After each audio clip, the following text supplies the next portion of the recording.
Assalamualaikum warahmatullahi wabarakatuh. Salam sejahtera untuk kita semua. Perkenalkan, nama saya Mutia Sintokolisa dengan NIM 24109123200007. Video ini disusun untuk memenuhi tugas mata kuliah Biomedik 2 Anatomi dan Fisiologi yang diampu oleh Dr. Oski Iliandri, MKes. Pada video ini, saya akan memaparkan materi anatomi dengan topik sistem uropotik. Baik, langsung saja kita mulai pembahasannya. Sistem uropotik adalah sistem organ dalam tubuh manusia yang berfungsi untuk membentuk, menyimpan, dan mengeluarkan urin. Sistem ini berperan penting untuk menjaga keseimbangan cairan, elektrolit, serta membuang zat-zat sisa hasil metabolisme dari dalam tubuh. Nah, organ utama dalam sistem ini meliputi ginjal, ureter, kantung kemih, dan uretra. Ginjal atau ren adalah sepasang organ berbentuk seperti kacang merah, masing-masing berukuran sekitar 10-12 cm, terletak di bagian belakang rongga perut atau posterior abdomen, tepatnya di kedua sisi tulang belakang di bagian belakang rongga perut, di bawah hati dan limpa. Fungsi utamanya yaitu menyaring darah untuk mengeluarkan limbah metabolik seperti urea dan kreatinin, mengatur keseimbangan air, elektrolit seperti natrium, kalium, dan lain-lain, dan asam basa. Menghasilkan hormon seperti eritropoietin, merangsang produk sel darah merah, dan renin mengatur tekanan darah yang penting bagi tubuh. Nah, dalam ginjal, bagian luar dilapisi oleh 3 lapisan pelindung dari luar ke dalam. Yang pertama itu ada fascia renalis, lapisan luar dari jaringan ikat fibrosa. Yang kedua ada kapsula adiposa, yaitu lemak perirenal, yaitu untuk melindungi dan menahan ginjal di tempatnya. Yang ketiga, kapsula fibrosa, yaitu renal kapsul. Itu lapisan tipis dan kuat yang menempel langsung ke permukaan ginjal. Bagian dalam ginjal setelah dibelah terdiri dari bagian utama, yaitu ada cortex renalis, yaitu renal cortex, lapisan ginjal luar yang mengandung glomerus, dan sebagian besar nephron. Tempatnya berlangsung filtrasi darah. Terus ada medula renalis, yaitu renal medula. Ini terdiri dari 3-18 piramida ginjal atau renal piramid. Nah, di antara piramida terdapat columna renalis atau renal columns.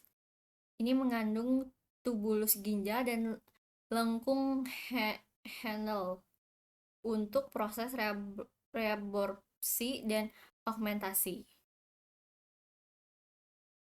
Maksudnya reabsorpsi dan augmentasi. Yang ketiga ini pelvis renalis atau renal pelvis. Rongga seperti condong yang mengumpulkan urin, mengalirkan urin ke ureter. Nah, ini terbagi menjadi kalik mayor dan kalik minor yang menampung urin dari ujung piramida atau papilla renalis. Pembuluh darah ginjal ini ada arteri renalis membawa darah dari aorta ke ginjal. Ada vena renalis itu membawa darah bersih dari ginjal ke vena cava inferior. Yang ketiga, kapital peritubular, yaitu mengelilingi tubulus, membantu reabsorpsi. Nah, filtrasi glomerus itu atau yang disebut dengan filtrasi darah ini terjadi di glomerulus. Prosesnya, darah yang mengandung air atau glukosa atau garam atau asam amino dan limbah seperti urea masuk ke glomerulus. Tekanan darah tinggi glomerulus mendorong cairan dan zat terlarut keluar dari kapiler dan masuk ke kapsula Bowman. Hanya zat kecil yang lolos seperti sel darah dan protein besar tetap di darah. Ini hasilnya filtrat glomerulus atau urin primer. Mengandung air, glukosa, asam amino, natrium, urea, dan zat kecil lainnya.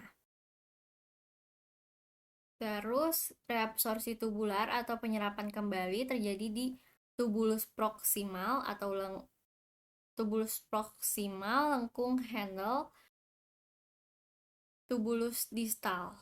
Ini prosesnya proses zat-zat penting dalam filtrat seperti air, glukosa, asam amino, ion Na+, Cl-, dan lain-lain diserap kembali ke darah.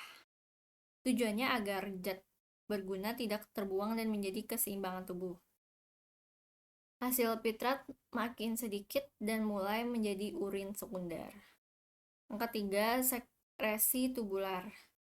Terjadi di tubulus distal dan ductus collectivus. Prosesnya zat-zat yang masih harus dibuang seperti ion H+, K+, NH4+, obat-obatan disekresikan dari darah ke tubulus, membantu mengontrol pH darah dan membuang sisa metabolisme.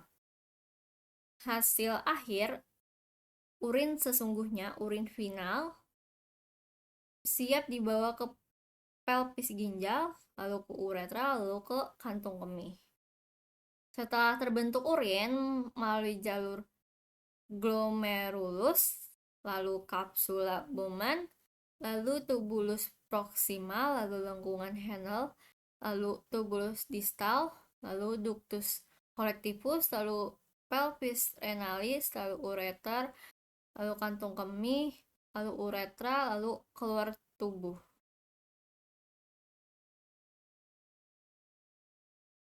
Nah, jadi urin terbentuk di ginjal dan keluar lewat saluran kemih dengan urutan seperti tadi. Kalau glomerulus itu darah difiltrasi, zat sisa dan air masuk ke dalam nefron. Yang kapsula Bowman itu hasil saringan ditampung di sini. Lalu tubulus proksimal itu zat penting seperti air dan glukosa diserap kembali ke darah.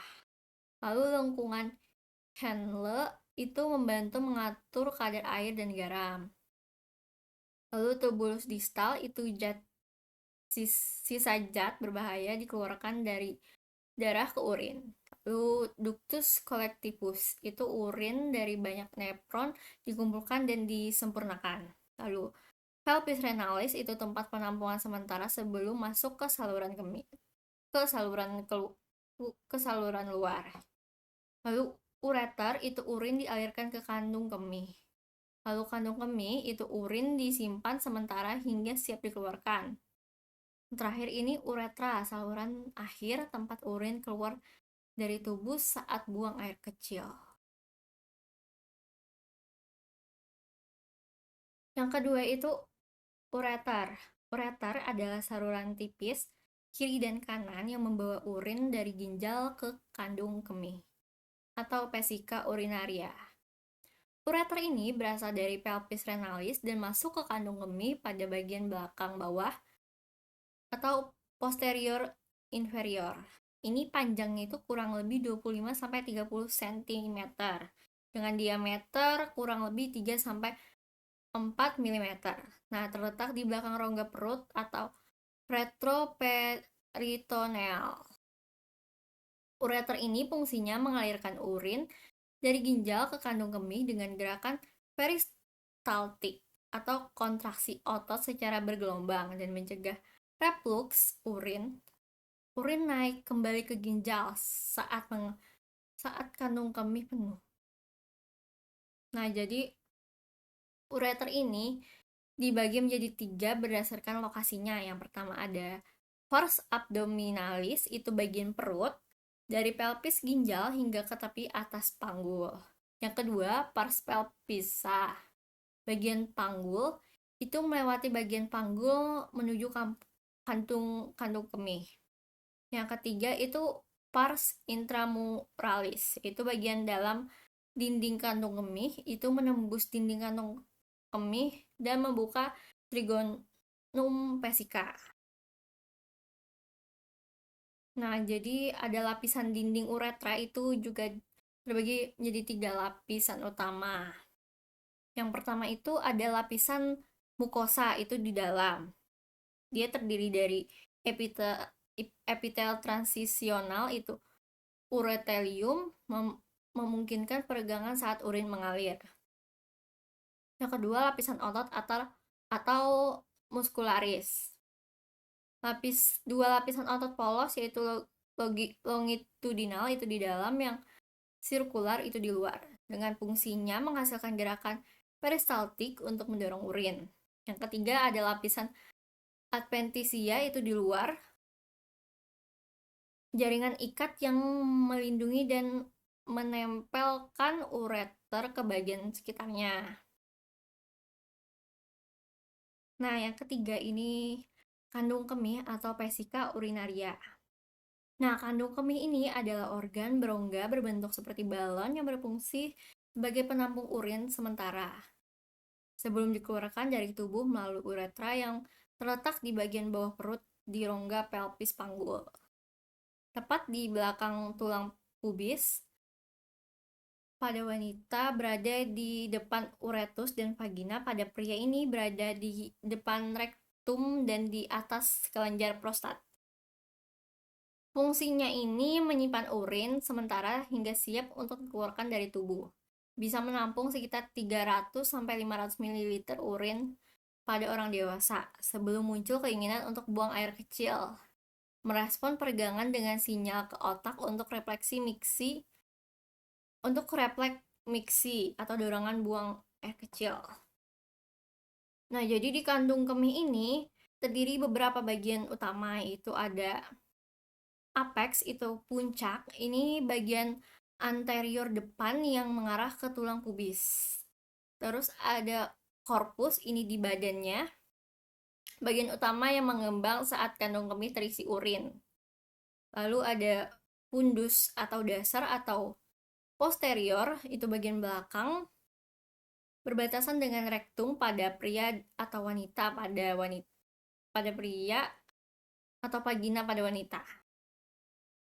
Lalu ada leher kandung kemih atau kolum vesicae. Ini bagian bawah kandung kemih yang mengarah ke uretra. Lalu lapisan dinding kandung kemih ini juga ada terbagi menjadi 4 lapisan. Ada mukosa, itu lapisan dalam. Jadi tersusun dari epitel transisional, uretelium, refleksi dan tahan terhadap urin. Saat kosong, mukosa membentuk rugae atau lipatan-lipatan yang menghilang saat penuh. Terus submukosa itu jaringan ikat yang menyokong lapisan mukosa. Lalu ada lapisan otot atau detrusor muskul, terdiri dari 3 lapisan otot polos, longitudinal luar, sikular tengah, longitudinal dalam. Otot ini berkontraksi saat buang air kecil untuk mengeluarkan urin. Lalu adventisia atau serosa, ini lapisan luar kandung kemih pada bagian atas yang kontak dengan rongga peritoneum atau disebut serosa.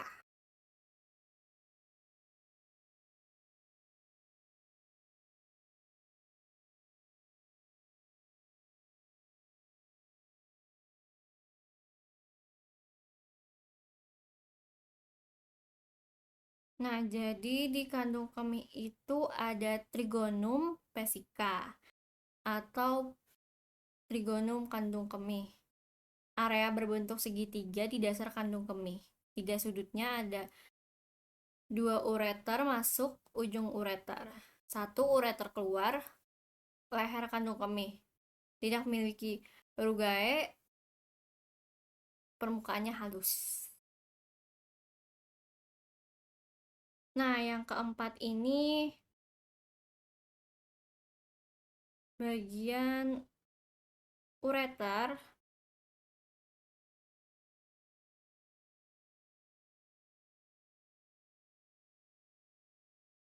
Ureter adalah saluran terakhir dalam sistem ekskresi urin yang berfungsi mengeluarkan urin dari kandung kemih keluar tubuh.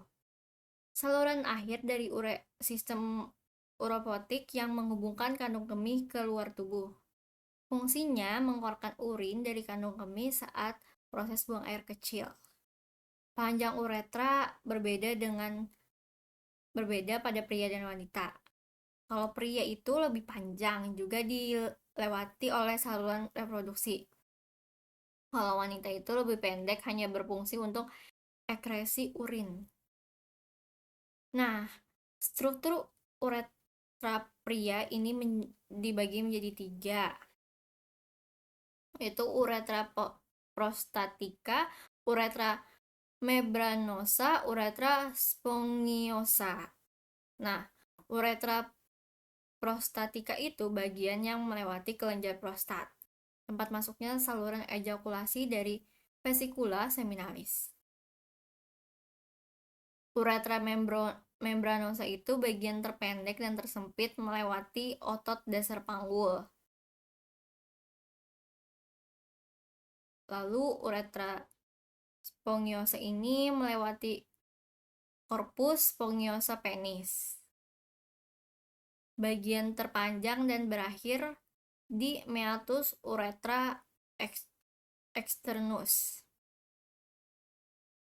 Lalu struktur uretra pada wanita ini lebih pendek dan lurus, hanya membawa urin dari kandung kemih keluar tubuh.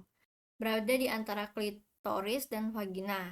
Karena lebih pendek, wanita lebih rentan terkena infeksi saluran kemih atau yang disebut dengan ISK. Nah, lapisan uretra itu terdiri dari epitel uretra itu uretra proksimal, lalu epitel transisional seperti kandung kemih, uretra distal, epitel squamosa seperti kulit, jaringan ikat dan otot polos itu mendukung struktur dan membantu aliran urin. Baik, itu saja dari saya. Demikian pemaparan materi yang mengenai sistem aeropotik yang dapat saya sampaikan. Semoga video ini dapat memberikan gambaran yang jelas dan bermanfaat dalam memahami anatomi sistem ini secara menyeluruh. Terima kasih atas perhatiannya. Wassalamualaikum warahmatullahi wabarakatuh.